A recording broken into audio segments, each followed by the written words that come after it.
Amém?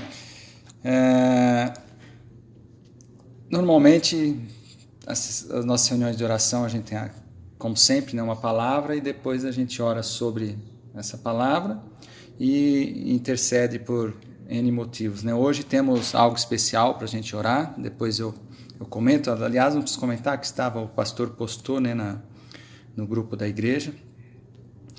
Mas o que eu vou falar hoje é o que me chamou a atenção na palavra que a Dani gravou.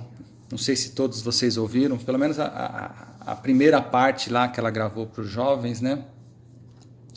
Deixa eu ver aqui que tem alguém chamando para entrar. Então, aquela primeira parte me chamou bastante atenção, né?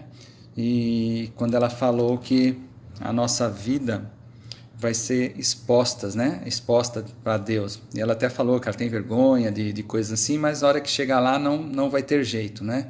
Se a gente for aprovado, né? Se a gente conseguir entrar no céu, for ter a salvação, aí vai abrir os outros livros, né? O pedaço que ela falou está lá, eu não sei se vocês anotaram e leram, mas está lá em Apocalipse 20, do 11 ao 15. Aí ele diz o seguinte: e vi um grande trono branco, e o que estava sentado sobre ele, de cuja presença fugiu a terra e o céu, e não se achou lugar para eles. E vi os mortos, grandes e pequenos, que estavam diante de Deus. E abriram-se os livros, e abriu-se outro livro, que é o da vida. E os mortos foram julgados pelas coisas que estavam escritas nos livros, segundo as suas obras. E deu o mar os mortos que nele havia, e a morte e o inferno deram os mortos que neles havia. E foram julgados cada um segundo as suas obras. E a morte e o inferno foram lançados no lago de fogo. Esta é a segunda morte. E aquele que não foi achado escrito no livro da vida foi lançado no lago de fogo.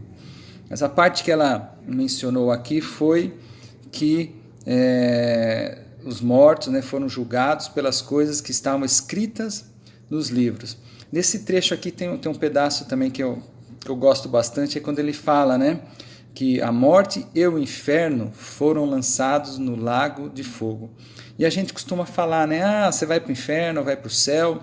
Olha só aonde vai o inferno. Então, se o inferno é ruim, né, imagine esse local aonde vai ser lançado o inferno, que é esse lago de fogo, né? Não sei se a tradução em português ficou dessa forma, é diferente no original, mas é algo interessante, né? Que a gente fala, você vai para o inferno. Se ficar no inferno, talvez não seja tão ruim assim, mas olha o que vai acontecer, vai ser lançado no lago de fogo, né? De fogo, e em outras partes fala de enxofre também, né? E lá vai haver ranger de dentes, né? Outra coisa, né, interessante, como vai ser lá, né? Ranger de dentes, vão ter dentes ou não? Não sei, mas é para se pensar, né? E o interessante que a Dani falou é sobre isso, né? Que nós vamos ser julgados e nós vamos ser expostos, né? A nossa vida vai ser exposta, está tudo naquele livro, tudo que nós fizemos. E aí ela começou a falar também da intenção, né, das coisas que a gente faz. De novo, a gente sempre tem na ceia, né? Analise-se o homem a si mesmo.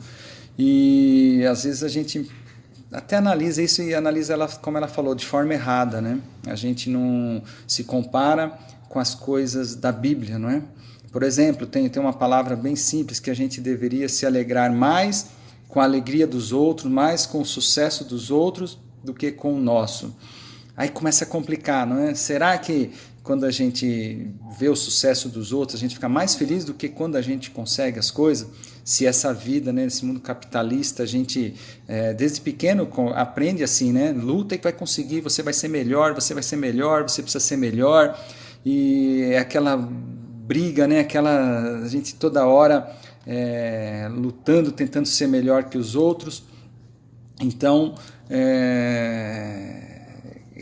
quando a gente começa a analisar-se, né, de acordo com a Bíblia, aí as coisas começam a complicar, né? Foi o que ela comentou bastante ontem. Quando analisamos de acordo com os nossos conceitos, que nós aprendemos, às vezes a gente fala assim, eu sou bonzinho, eu sou bacana, né? Diante das regras do mundo, não é? Diante das regras que é colocado nesse mundo, nós somos bons às vezes, né? Somos excelentes, somos ótimos. Porém, quando a gente começa a comparar a nossa vida com a Bíblia, aí talvez a gente comece a ficar em maus lençóis, não é? Por isso que é bem bacana esses estudos que ela vai passar aí, não percam não percam essa oportunidade. E como ela falou, não ouve por ouvir, mas sempre comece a analisar, né, a sua vida. Sempre quando estiver lendo a Bíblia também, sempre analisar a tua vida com aquilo que está escrito, que é o que Deus quer que a gente faça, não é? E aí, quando ela começou a falar dessa palavra, eu lembrei de uma que me chamou bastante atenção, foi numa das EBDs que a gente estava fazendo de 1 Coríntios, que diz mais ou menos o que ela acabou de falar, que a gente acabou de ler no Apocalipse aqui, que os livros vão ser abertos, lá está dizendo quais são as nossas obras, né, vão ser analisadas e ser julgadas por Deus. Mas aí, nessa passagem aqui, ó, em 1 Coríntios 4, do 1 ao 5, eu devo ter falado algumas vezes já, porque como é algo que me impactou, eu sempre lembro disso, eu não esqueço dessa palavra. E diz o seguinte, deixa eu voltar aqui, que os homens nos considerem como ministros de Cristo e despenseiros dos mistérios de Deus. Aqui ele está falando, né, do ministro de Deus, como nós devemos ser, esse trecho de Coríntios, né? Além disso, requer-se dos despenseiros que cada um se ache fiel. Todavia, a mim muito pouco se me dá de ser julgado por vós, ou por algum juízo humano, nem eu tampouco a mim mesmo me julgo, porque em nada me sinto culpado, mas nem por isso me considero justificado, pois quem me julga é o Senhor.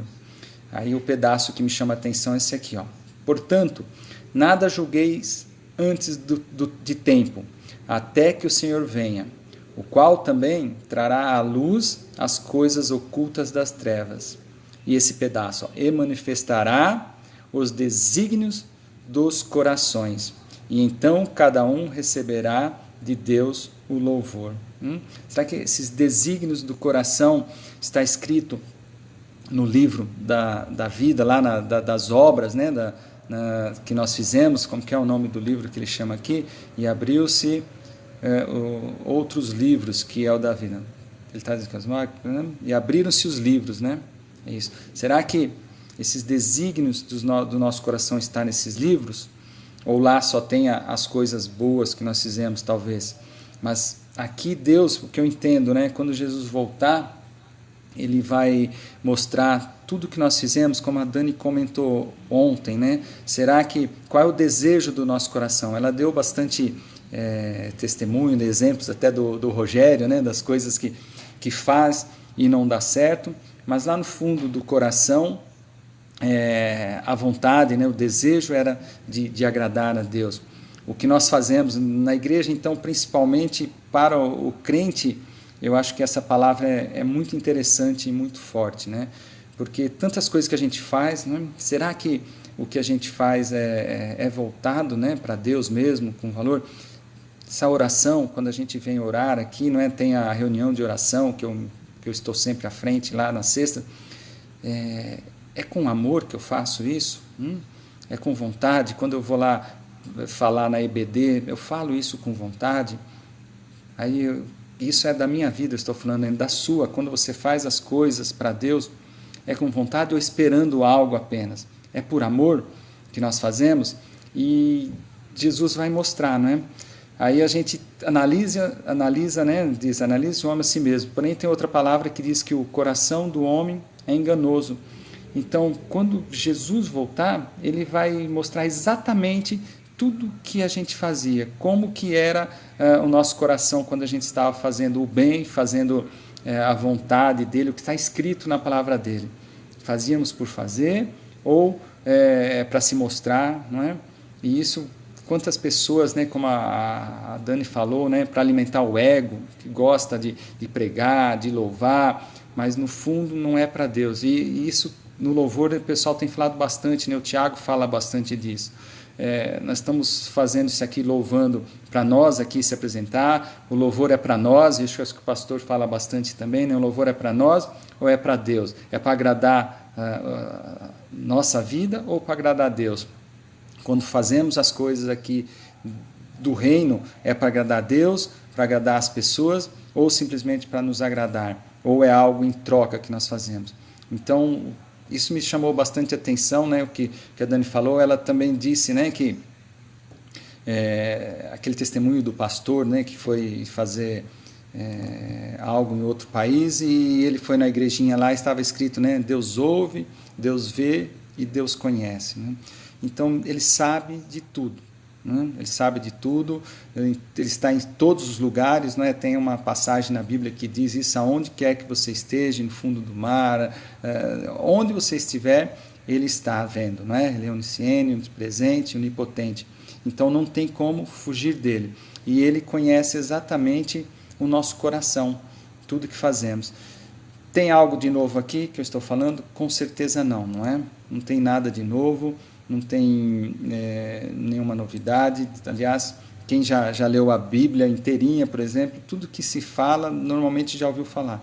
Mas é algo para a gente prestar atenção e verdadeiramente nos analisar com a Bíblia. Começar a ler a Bíblia, nós falamos na sexta passada, né? De repente começar de novo, começar a ler do zero, como se nunca tivesse ouvido, e acreditar em tudo que está escrito, e sempre comparar com a nossa vida, sempre nos colocar no local, né? Naquele lugar, no que Deus está falando.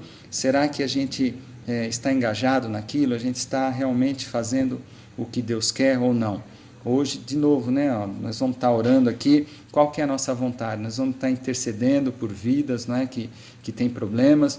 Qual é a vontade do nosso coração? Como está o nosso coração? Ele está voltado para Deus? Eu neguei a minha vida, né? Negue-se a si mesmo, né? Pegue a sua cruz e siga-me. Eu neguei as minhas vontades, né? Eu estou lutando contra isso, brigando contra isso, contra as vontades da minha carne, e quero agradar a Deus, fazer a vontade de Deus.